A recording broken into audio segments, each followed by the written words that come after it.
भगवान श्री कृष्ण कहते हैं कि हे अर्जुन, मनुष्य को अगर जीते जी मोक्ष चाहिए तब उसको अपने जीवन में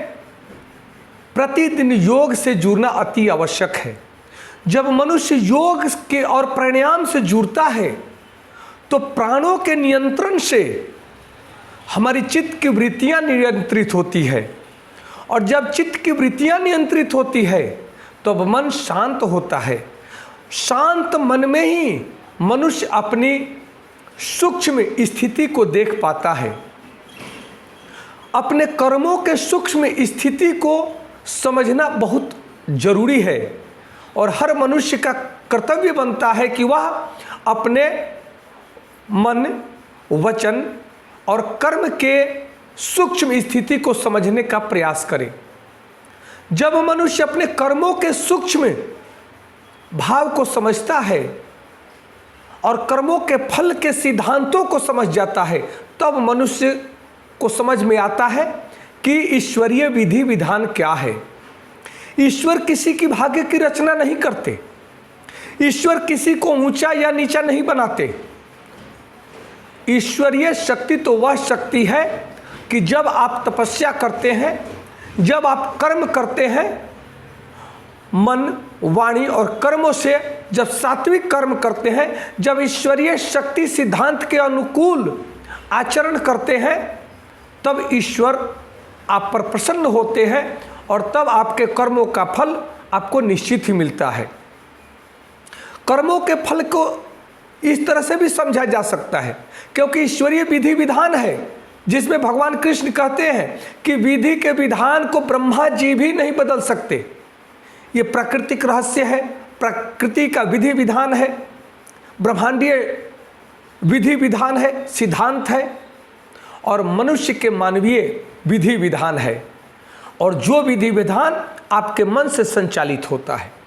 जिस तरफ आपका मन जाता है, जहाँ आपका ध्यान होता है वहीं कार्य होता है। जहाँ से आपका ध्यान हट जाता है उस स्थान को, उस चीज़ को नष्ट होना निश्चित है। इसलिए अगर आप बुराइयों को नष्ट करना चाहते हैं तब बुराइयों से अपने मन को हटाएं और अच्छाइयों में मन को लगाएं, क्योंकि दूध के घड़ा में अगर एक बूंद भी विष डाल दिया जाए तो दूध नष्ट हो जाता है। उसी प्रकार विष जिस थाली में लगा हो, जिस बर्तन में लगा हो, उसमें आप घी या दूध कितना भी डाल दें वो सब विषैला हो जाएगा। इसी तरह से आप पवित्र भाव से जब आप चलते हैं, पवित्र मनोविचार से जब विचार करते हैं, फिर अपने शुद्ध कर्मों से कर्म करते हैं और शुद्ध वाणी से शुद्ध और पवित्र बोलते हैं, तब आपका शुद्ध आत्मा और शुद्ध दुनिया की सारी शक्तियां आपको मदद करती हैं।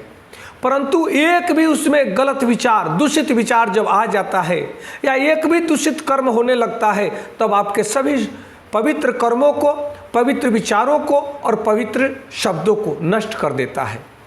इस भाव से जब तक हम अपने जीवन को नहीं समझेंगे, हम चाहे कितना भी राम राम कह लें, कितना भी राधे राधे कह लें, कितना भी कृष्ण कृष्ण कह लें, या कितना भी हम सत्संग में जाकर के बैठ लें, जब तक इस विधि के विधान के सिस्टम को हम नहीं समझते हैं, उसके अनुकूल अगर हम वातावरण में हम नहीं अपने आप को रखते हैं,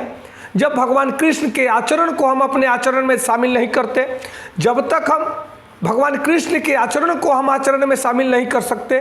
और जब तक प्रेममयी राधा माँ राधिका के प्रेम सुधा को जब तक हम अपने हृदय में नहीं स्थापित कर सकते, तब तक हमारे जीवन का कल्याण संभव नहीं है। इसलिए श्रेष्ठ गुरु की तलाश होनी चाहिए और श्रेष्ठ गुरु से ही पवित्र भावों को समझने का प्रयास करना चाहिए, जिसमें निश्चलता हो, निर्दोष हो, पवित्रता हो। वैसे भावों के साथ जब आप जुड़ते हैं, वो चाहे आपका मित्र हो या माता पिता हो या सद्गुरु हो, ये आपके जीवन को